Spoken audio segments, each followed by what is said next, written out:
मान लीजिए आपको वर्ड्स जो दिया जाएगा, स्पेलिंग में अगर जरा सा भी आपके माइंड में कन्फ्यूजन रहेगा तो आपका एरर फाइंडिंग गलत हो जाएगा। समझ रहे हैं? विभिन्न प्रतियोगिता परीक्षाओं में ये अक्सर पूछे जाते हैं। इसलिए welcome to my class English from 0 level. आज मैं आप लोगों के लिए होमोफोन्स लाया हूँ, जिनका प्रयोग विभिन्न प्रतियोगिता परीक्षाओं में किया जाता है। वाक्यों में होमोफोन्स का प्रयोग किया जाता है और वे एरर्स फाइंडिंग में काफ़ी मदद करते हैं। अगर आप होमोफोन्स को अच्छी तरह जानते हैं तो किसी भी वाक्य से आप आसानी से एरर निकाल सकते हैं। विभिन्न प्रतियोगिता परीक्षाओं में ये अक्सर पूछे जाते हैं। इसलिए आइए कुछ ऐसे होमोफोन्स के बारे में जानते हैं जो बेहद ज़रूरी हैं। और ये जानना जरूरी है कि होमोफोन्स कहते किसको हैं। देखिए, इनके अंतर्गत ऐसे शब्दों के जोड़े आते हैं जो दिखने में और उच्चारण में भी एक जैसे लगते हैं पर उनके अर्थ अलग होते हैं।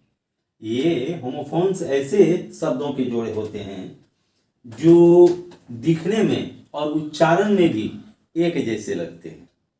दिखने में और उच्चारण में एक जैसे लगते हैं पर उनके अर्थ अलग होते हैं।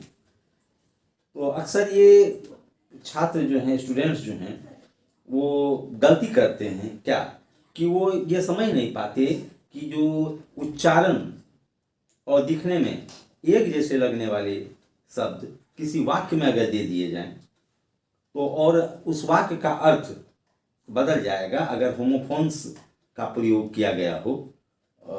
गलत अगर आप अर्थ जान रहे हैं या गलत अर्थ लगा रहे हैं तो उस वाक्य का जो है एरर उस वाक्य में होगा। तो ये जानना जरूरी है कि होमोफोन्स में आने वाले जितने भी शब्द हैं, वर्ड्स हैं, पेयर ऑफ वर्ड्स हैं, उनके वास्तव में अर्थ क्या है।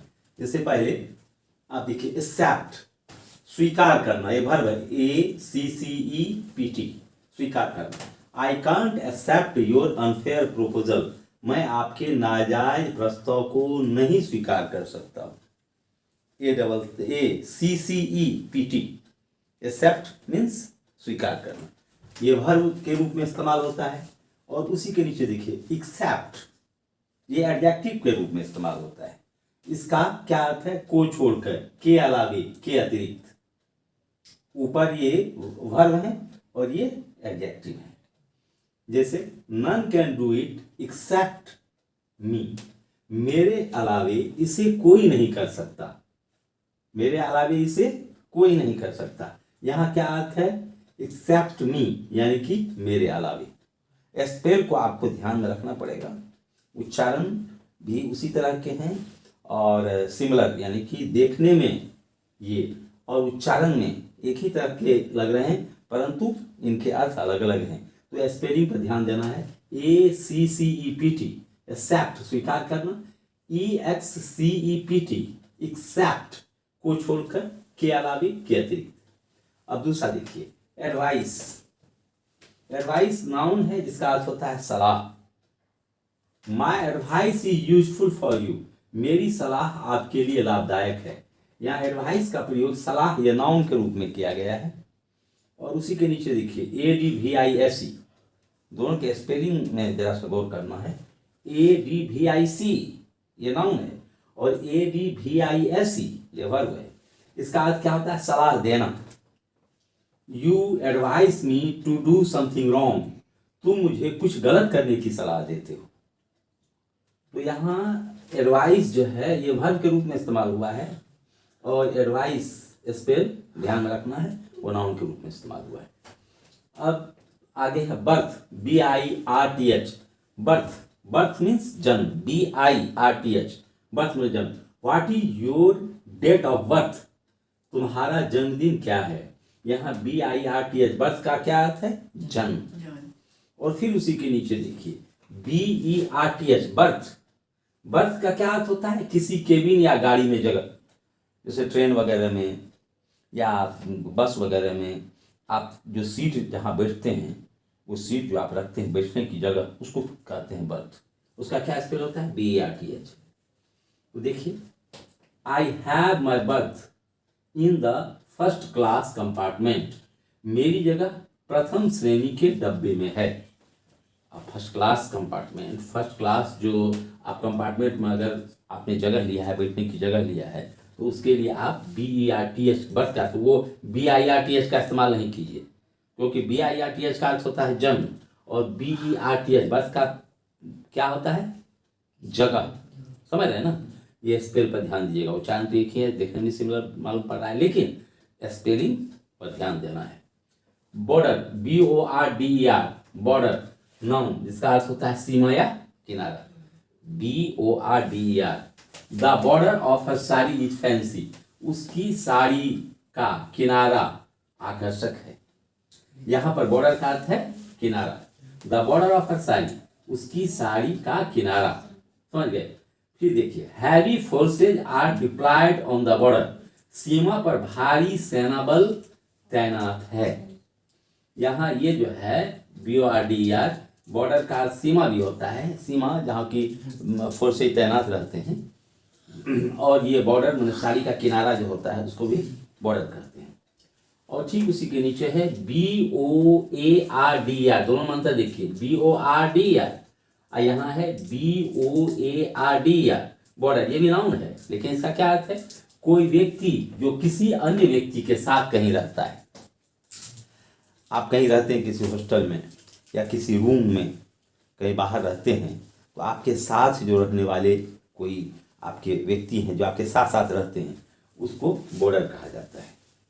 तो क्या है, he is a border of my hostel, वह मेरे छात्रावास का साथ रहने वाला दोस्त है।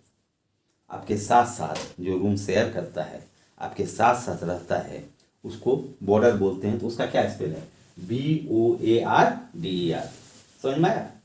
लेटर, LATER, लेटर, ये लेट एडजेक्टिव है जिसका अर्थ होता है देर से। उस लेट एडजेक्टिव का ये कंपैरेटिव डिग्री है लेटर। लेट देर से, उसी का कंपैरेटिव है लेटर, LATER, लेटर। एडजेक्टिव इन कंपैरेटिव, अधिक देर से। ही केम लेटर देन आई, वह मुझसे अधिक देर से आया, वह मुझसे अधिक देर से आया, यानी कि मैं पहले आया और वह बाद में आया। ही केम लेटर देन आई। अब यह है LATER, लेटर, ये भी एडजेक्टिव इन कंपैरेटिव है। एडजेक्टिव ये भी कंपैरेटिव डिग्री में है, लेकिन इसका कहाँ उपयोग करते हैं, देखिए, बाद वाला।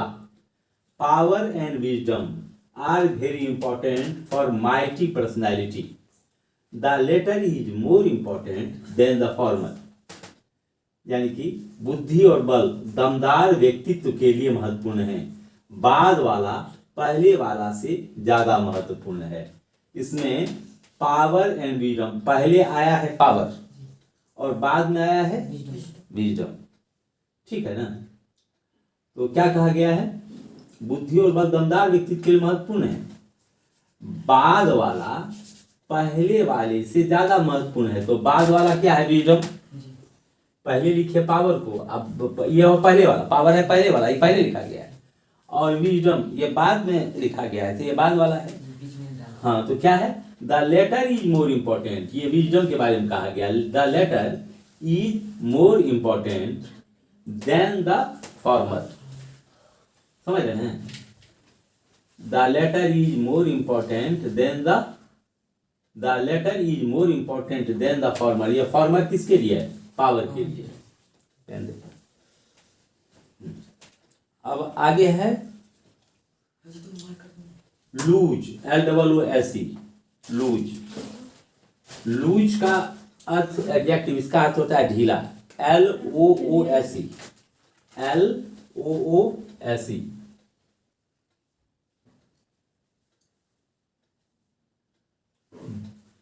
LOOSE, इसका अर्थ हुआ ढीला, कोई कपड़ा वगैरह जो ढीला रहता है।